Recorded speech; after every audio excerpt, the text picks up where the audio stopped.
Donc le frelon asiatique à pattes jaunes, donc c'est un insecte social qui vit en colonie, qui peut faire une très grosse colonie, qui est prédateur d'abeilles, qui a un comportement de chasse très important sur tout un tas d'insectes, et en particulier les insectes qui vivent en colonie aussi, que sont les abeilles. Mais on a aussi remarqué et observé des comportements de prédation sur des bourdons. Donc un insecte social qui vit en colonie, mais beaucoup plus petit que les abeilles aussi. Et on s'intéresse donc à comprendre un petit peu tous les comportements de prédation pour lutter contre le frelon asiatique, pour le réguler, et donc pour protéger les abeilles et l'entomofaune d'une manière générale. Et maintenant, on s'intéresse beaucoup, en particulier, les recherches qu'on développe à partir de cette année à l'INRA,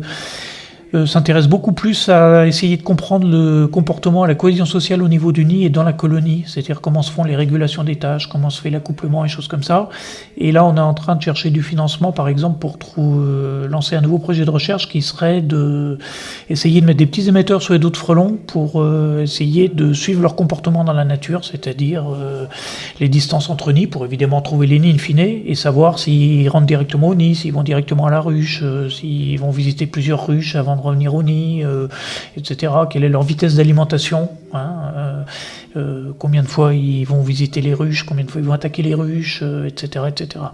Donc ça, c'est des choses dans lesquelles on se lance et qui sont indispensables pour pouvoir élaborer une lutte respectueuse de l'environnement et une lutte efficace surtout.